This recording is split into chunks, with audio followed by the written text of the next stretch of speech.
방금 찬양한 우리 성가대의 찬양과 같이 우리의 삶이 주님을 더욱더 사랑해가는 그런 삶이 되기를 소망합니다.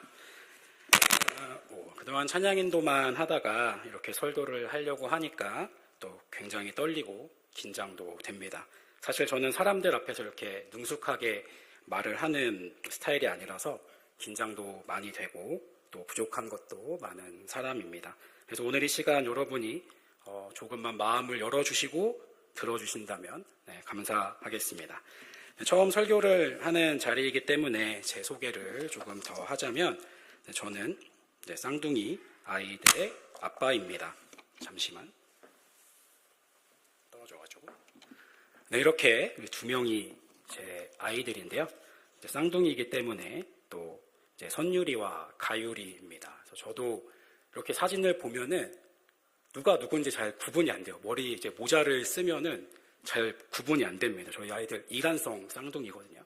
근데 일란성이라고 해도 믿을 정도로 굉장히 닮은 친구들입니다. 그래서 사진을 보면 아시겠지만 어디 가도 제 아들인 거를 확실하게 알 수 있을 정도로 굉장히 많이 닮은 또 아이들이기도 합니다. 그리고 저는 개인적으로 20살 겨울부터 목회자 사역을 시작했습니다. 전도사 사역을 시작하면서 예수님께서 십자가에 달리신 33살에 목사 안수를 받았습니다.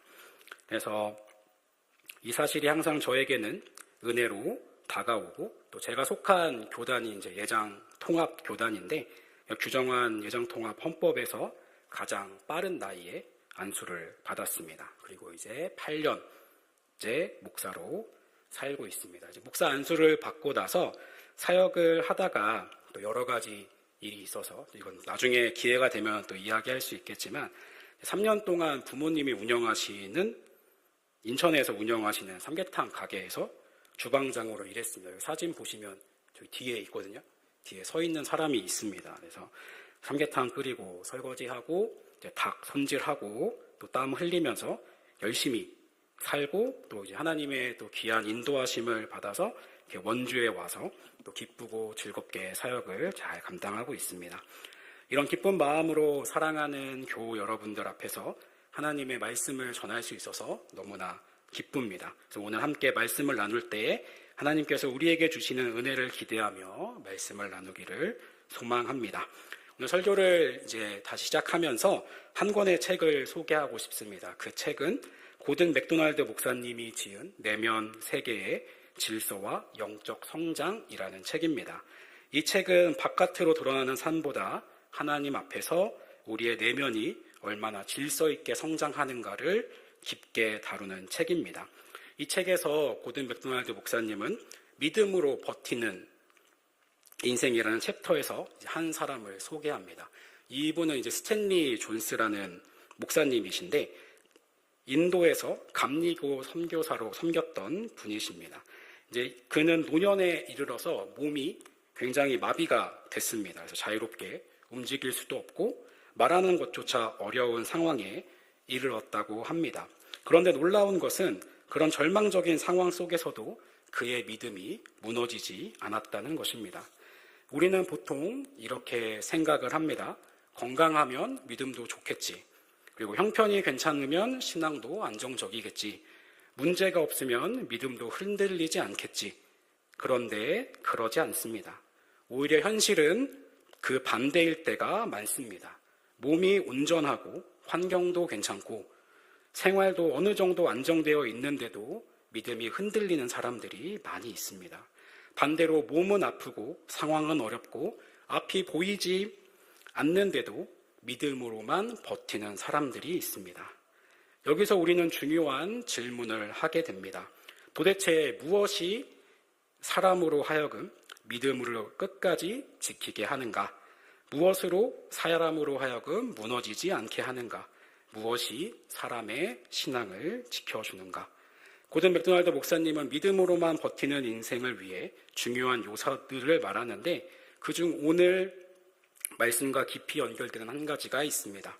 그것은 바로 하나님 앞에서 침묵하는 것, 즉 하나님 앞에 머무르며 하나님을 바라보며 하나님을 나의 인도자로 인정하는 태도입니다.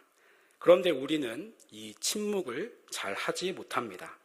가만히 하나님 앞에 머물러 있는 것을 어려워합니다. 우리는 뭔가를 계속해야 믿음이 있는 것처럼 느낍니다. 계속 말해야 기도하는 것 같고, 계속 움직여야 충성하는 것 같고, 계속 결과가 보여야 하나님이 함께 하시는 것처럼 생각합니다. 하지만 위대한 믿음의 사람들은 오히려 반대로 우리에게 이야기합니다. 믿음은 언제나 소란 속에서 자라는 것이 아니라 하나님 앞에 잠잠히 서 있을 때 깊어진다고 말입니다. 캘커타의 마더 테레사는 이런 말을 했습니다. 하나님은 침묵의 친구이시기 때문에 사람들의 영혼을 만지기 위해서는 우리의 침묵이 필요하다. 이 말은 참 의미가 깊습니다. 하나님은 우리의 분주함 가운데서 일하시는 분이 아니라 우리가 잠잠히 하나님을 바라볼 때 더 깊이 일하시는 분이라는 것입니다.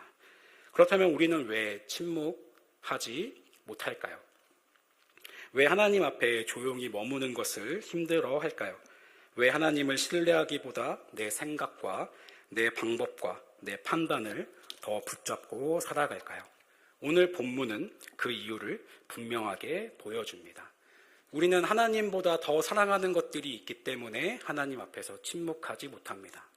돈과 명예, 또 자기 자신을 하나님보다 더 사랑하는 사람이 있고, 요즘에는 쾌락, 또 도파민에 빠져서 하나님을 찾지 않는 사람들이 있고, 또 과학기술이 발전하면서 스마트폰과 함께 하나님을 찾지 않는 그런 삶을 살아가게 되십니다. 하나님께서는 예레미야를 통해 이렇게 말씀하십니다. 내 백성이 두 가지 악을 행하였다. 하나님이 보실 때 하나님의 백성들이 지은 죄를 셀 수 없지만 그 모든 죄를 꿰뚫어 보는 근본적인 두 가지가 있다는 것입니다. 첫째로 생수의 근원 되시는 하나님을 버린 것입니다. 둘째는 스스로 웅덩이를 판 것입니다. 오늘 이 하나님의 날카로운 두 가지의 진단을 통해서 현대를 사는 우리가 죄악이 무엇인지, 그리고 내 삶 속에 있는 죄악은 또 무엇인지 하나님 앞에서 겸손히 돌아보는 시간이 되기를 원합니다. 첫 번째 죄악은 하나님을 버리는 것입니다. 본문은 아주 충격적인 말로 시작합니다. 생수의 근원 되는 나를 버렸다. 여기서 하나님은 자신을 생수의 근원이라고 말씀하십니다. 생수는 살아있는 물이고 마르지 않는 물입니다. 사람을 살리는 물입니다. 하나님은 생명의 근원이시고 힘의 근원이시고 회복의 근원이시고 만족의 근원이시라는 것입니다. 그런데 이스라엘 백성들은 그 하나님을 버렸습니다. 여기서 중요한 것은 그들이 단순히 하나님을 모른다고 말한 것이 아닙니다. 하나님이 계시지 않다고 선언한 것도 아닙니다. 문제는 하나님을 인도자의 자리에서 밀어낸 것입니다. 하나님 없이도 살 수 있다고 생각한 것입니다. 하나님 없이도 결정할 수 있다고 생각한 것입니다. 하나님 없이도 잘 될 수 있다고 여긴 것입니다. 이것이 죄의 본질입니다. 죄는 단순히 나쁜 행동 몇 가지를 하는 것이 아닙니다. 죄의 가장 깊은 뿌리는 하나님 없이 내가 주인이 되어 살겠다는 것입니다. 성경은 이것을 여러 번 보여주는데 특별히 사사기를 보면 이 비극이 매우 선명하게 드러납니다. 여호수아가 정복하던 시대를 보면 여호수아가 살아있을 동안과 여호수아 이후에도 하나님이 행한 모든 일을 본 장로들이 살아있는 동안에는 백성이 여호와를 섬겼다고 말합니다. 그런데 사사기의 시대의 사람들은 그 후에 일어난 다른 세대는 여호와를 알지 못하였고 여호와께서 이스라엘을 위하여 행하신 일도 알지 못했다고 합니다. 여기서 우리는 한 세대의 신앙이 다음 세대로 이어지지 않는다는 것을 보게 됩니다. 부모가 하나님을 안다고 해서 자녀가 자동으로 하나님을 아는 것이 아닙니다. 교회를 오래 다녔다고 해서 하나님을 아는 것이 아닙니다. 직분이 있다고 해서 하나님을 아는 것이 아닙니다. 왜 그렇습니까? 하나님을 안다는 것은 단순히 하나님에 대한 정보가 입력되는 것이 아니라 하나님께서 우리를 위해 어떻게 일하시는 분인가를 실제로 믿는 것이기 때문입니다. 하나님을 아는 세대는 어떤 세대입니까? 하나님이 지금도 분명히 살아계시고 역사하시며 우리를 대신하여 싸우시는 분임을 아는 세대입니다. 이스라엘 백성들이 가나안을 정복하던 때를 떠올려 봅시다. 그들은 싸웠습니다. 칼을 들었습니다. 전쟁에 나갔습니다. 그러나 그 전쟁의 승패는 결국 사람의 힘에 의해 결정되지 않았습니다. 하나님께서 싸우셨습니다. 성경은 말합니다. 이스라엘 자손의 칼에 죽은 자보다 우박에 죽은 자가 더 많았더라. 내가 싸운 것 같지만 사실은 하나님이 싸우셨다. 내가 견딘 것 같지만 사실은 하나님이 나를 붙드셨다. 내가 여기까지 온 것 같지만 사실은 하나님이 나를 여기까지 인도하셨다. 이 고백이 있는 세대가 하나님을 아는 세대입니다. 그런데 사사기 시대가 되면 어떤 일이 일어납니까? 사람들이 자기 소견에 옳은 대로 살아갑니다. 이 말은 단순히 취향대로 살았다는 것이 아닙니다. 하나님을 왕으로 모시지 않고 자기 자신이 왕이 되어 살았다는 뜻입니다. 이 모습이 오늘 우리 시대와 너무 닮아 있습니다. 흔히 요즘 시대를 포스트 모더니즘 시대라고 말합니다. 이 시대의 특징 중 하나는 권위의 해체, 권위가 무너지는 사회입니다. 절대적인 기준이 무너집니다. 옳고 그름보다 나만 아니면 된다는 생각이 더 강해집니다. 진리보다 경험이 앞서고 순종보다 자기 표현이 우선되고 권위 앞에 배우기보다 권위를 해체하는 일이 더 자연스러워집니다. 예전에는 어른은 공경하는 것이 사회의 기본 질서였습니다. 제가 자랐을 때는. 그래서 과거가 완벽했다는 것은 아니지만 지금처럼 존중이 사라지지 않는 것이 아니라 상대를 존중하고 사랑하는 그런 시대가 있었습니다. 그런데 요즘에는 대중교통에서 어른들에게 자리를 양보하는 것조차 당연한 예절이 아니라 선택의 문제가 되어버린 시대를 살고 있습니다. 그래서 이런 사회를 저도 한번 경험한 적이 있는데 제가 군대를 다녀와서 바로 이제 맥도날드에서 아르바이트를 했습니다. 인천에 가면은 동인천 지역이 있는데 거기 매장에서 맥도날드 알바를 시작했습니다. 사람들은 맥도날드 알바라고 하면 햄버거를 만드는 일을 생각하실 텐데 여기 사진에서 보시면 3명은 옷이 다르고 1명만 좀 진한 색을 입고 있지 않습니까? 이 사람을 이제 메인님이라고 부릅니다. 이제 메인이라고 하는데 저를 이제 메인님이라고 부르면서 일을 했습니다. 메인이라고 들었을 때 굉장히 좋은 일을 하고 소중한 일을 할 것 같지만 메인터넨스입니다. 그래서 즉 잡무 담당이었습니다. 그래서 유리창 청소하고 쓰레기통 비우고 화장실 청소하고 매장에 부족한 물품을 채워놓고 냉동고에서 물품 옮기고 그런 일들을 했습니다. 맥도날드 알바 중에서 가장 꽃은 금요일에 주말 동안 쓸 물건을 받는 딜리버리라고 하는데 어느 비 오는 금요일 날이었습니다. 그래서 이제 딜리버리를 하고 있는데 옆 건물에 건물주로 보이는 한 아저씨가 나왔습니다. 그래서 아저씨가 계속 이제 우리한테 시비를 거는 겁니다. 누구 맘대로 여기다 빵을 쌓아놨냐부터 시작해서 계속 시비가 붙었는데 한 알바생이 이제 굉장히 사납게 대들자 그 아저씨가 아르바이트생의 따귀를 때리는 일이 생겼습니다. 그런데 그 알바생이 바로 참지 않고 그 아저씨의 똑같이 따귀를 딱 때리는 겁니다. 제가 이야기를 하면 아저씨를 때린 사람이 누가 봐도 당신 같은데 다른 사람처럼 말을 하냐고 생각하실 수 있겠지만 오해를 하실 수 있을 것 같아요. 근데 저는 열심히 말렸습니다. 말리는 사람이었어요. 엄청 말렸습니다. 때릴 수 있죠. 서로 이제 화가 나면 때릴 수 있는데 더 충격적이었던 거는 그 다음이었습니다.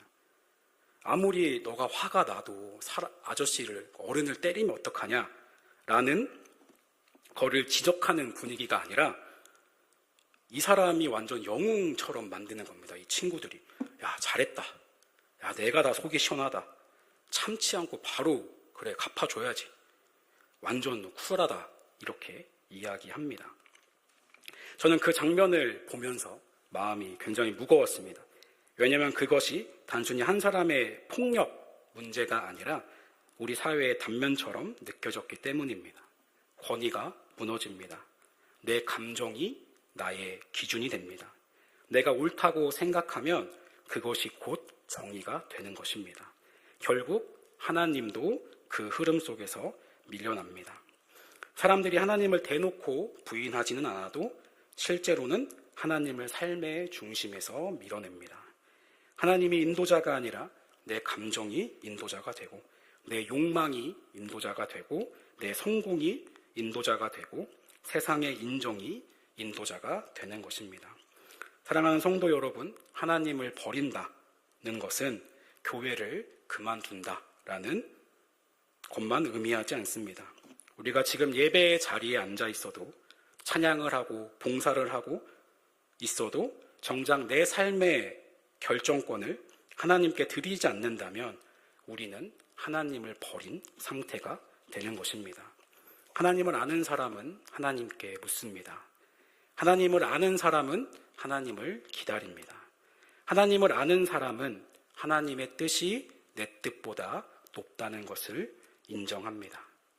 혹시 오늘 우리 안에 이런 마음이 있지 않습니까? 하나님, 이 문제는 제가 알아서 하겠습니다. 이 부분은 그냥 기도하지 않아도 될 것 같습니다. 여기까지는 제가 판단하고 살겠습니다. 이것이 바로 하나님을 버리는 시작입니다. 그러므로 오늘 우리는 다시 하나님께로 돌아와야 합니다. 생수의 근원 되신 하나님께 돌아와야 합니다. 우리의 인생을 대신 싸우시는 하나님께 돌아와야 합니다. 내가 주인된 자리에서 내려와 하나님을 다시 왕으로 모셔야 합니다. 하나님을 생수의 근원으로 인정하며 사는 우리가 되기를 축복합니다. 하나님은 두 번째 악을 말씀하십니다. 그것은 스스로 웅덩이를 판 것입니다. 그런데 그냥 웅덩이가 아닙니다. 물을 가두지 못한 터진 웅덩이들입니다. 장면을 한번 떠올려 보십시오. 하나님은 이미 생수의 근원이십니다. 끊어지지 않는 샘이십니다. 그런데 사람들은 그 샘을 버리고 굳이 자기 손으로 웅덩이를 파기 시작합니다. 시간을 들이고 힘을 들이고 땀을 흘려서 웅덩이를 팠는데 그 웅덩이는 터져 있습니다. 물이 고이지 않습니다. 수고는 많은데 채워지지 않습니다. 애는 쓰는데 만족이 없습니다.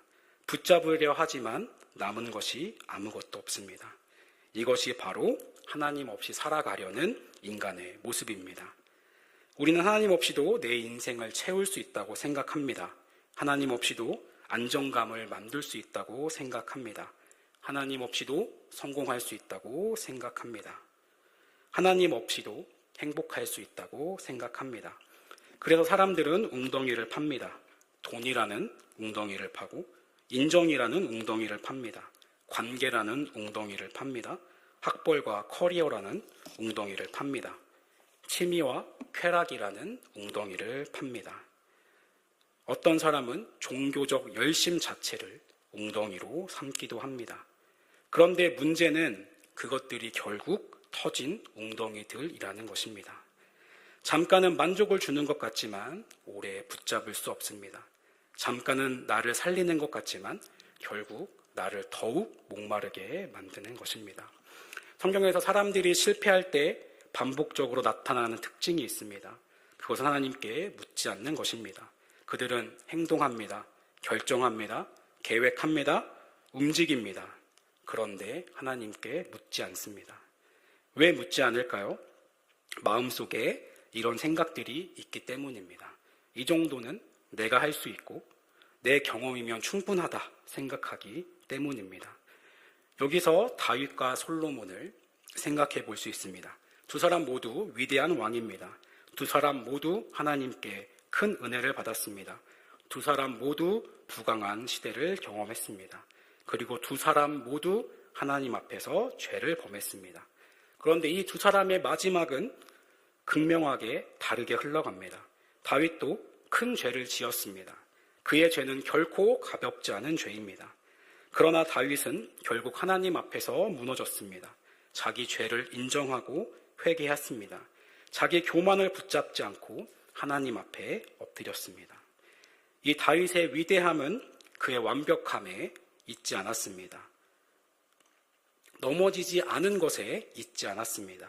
그의 위대함은 넘어졌을 때 다시 하나님께 돌아왔다는 것에 있습니다. 이런 다윗의 위대함은 역대 이스라엘 왕들의 선악을 판단하는 기준이 됩니다. 반면 솔로몬도 하나님의 은혜로 엄청난 지혜를 받았습니다. 평안을 누렸습니다. 영광을 누리고 굉장히 큰 은혜를 받은 왕이었습니다. 그러나 점점 하나님보다 자기 지혜와 자기 힘과 자기의 성취를 더 의지하게 되었습니다. 그리고 결국 그 교만은 통일 왕국을 북이스라엘과 남유다로 갈라놓는 비극으로 이어졌습니다. 그 나라가 갈라지는 것에서만 그치지 않고 신약 시대에 넘어와도 이스라엘 사람들은 사마리아 사람들을 사람 취급도 하지 않는 폭력과 혐오를 낳았습니다. 이 두 사람을 비교하면 하나님은 우리에게 아주 명확하고 분명한 사실을 가르쳐 주십니다. 사람은 넘어질 수 있습니다. 실수할 수 있습니다. 죄를 범할 수도 있습니다. 하지만 더 중요한 것은 넘어졌을 때 어디로 돌아가느냐입니다. 교만한 사람은 넘어졌을 때 자기 웅덩이를 더 깊이 팝니다. 자기 방식으로 더 해결하려 합니다. 자기 체면을 지키려 합니다. 자기 의를 붙잡습니다. 그러나 겸손한 사람은 하나님께 돌아옵니다. 이렇게 돌아오는 자녀들을 하나님께서는 외면하지 않으십니다. 사랑하는 여러분, 여러분의 신앙생활이 하나님 없이는 힘들다는 수준에서 멈추면 안 됩니다. 한 걸음 더 나아가야 합니다. 우리는 단지 하나님 없이는 힘들다는 정도가 아니라 하나님과 함께 해야만 바르게 살 수 있는 존재임을 자각해야 합니다.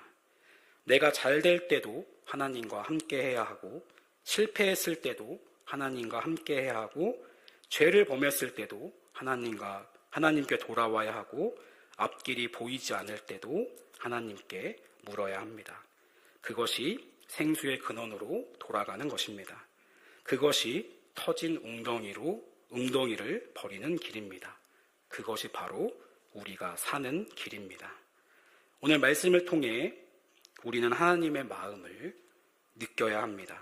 예레미야 2장의 말씀은 단순한 꾸중의 말씀이 아닙니다. 이것은 자기 백성을 향한 하나님의 절규인 것입니다. 생수의 근원 되시는 하나님을 버립니다. 굳이 터진 엉덩이를 파고 있는 백성들을 바라보시는 하나님의 안타까움입니다.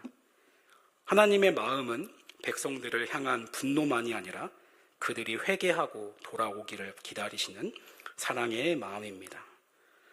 설교를 준비하면서 이 말씀을 제 삶에 한번 비추어 보았습니다. 그랬더니 이 말씀은 여러분을 향한 말씀이 아니라 먼저 나를 향한 하나님의 말씀임을 깨닫게 되었습니다. 제 안에도 하나님을 버리려는 마음이 있습니다. 하나님께 묻지 않고 내 뜻대로 하려는 마음이 있습니다. 자꾸 웅덩이를 파려고 하는 습성이 있습니다. 그래서 이 말씀 앞에 서면 남 이야기처럼 말할 수 없습니다. 대상은 여러분을 향해 있지만 결국 저를 향한 말씀입니다. 그런데 감사한 것은 무엇입니까? 이렇게 제약이 있는 우리를 하나님이 여전히 사랑하신다는 사실입니다. 하나님은 하나님을 버리고 자기 웅덩이를 파는 백성들에게 너는 끝났다 라고 말씀하지 않으십니다. 하나님은 왜 나를 버리고 가느냐? 돌아오라. 나에게 돌아오라 라고 부르십니다. 이것이 은혜이며 이것이 우리가 전해야 하는 복음입니다. 마지막으로 한 장면을 함께 떠올리고 싶습니다. 여러분들은 어떤 분들은 이렇게 생각하실 수 있습니다. 나는 하나님의 사랑으로부터 너무 멀리 왔다. 내 마음은 이미 너무 메말라 버렸고 내 신앙은 사막과 같이 너무나 드라이하다. 이제 하나님께 돌아가려고 해도 너무 늦은 것 같다. 라는 생각을 하시는 분들이 있다면 꼭 기억했으면 하는 사진이 있습니다. 자, 이 사진만 보면은 굉장히 예쁜 꽃밭이잖아요. 꽃도 많고 아주 광활한 대지에 꽃이 굉장히 많이 펴 있는 아주 아름다운 장면이 있는데 이곳에 어제의 사진을 보여드리겠습니다. 오늘의 사진이라면 어제의 사진은 바로 이런 사막이었습니다. 아타카마라는 사막의 이야기입니다.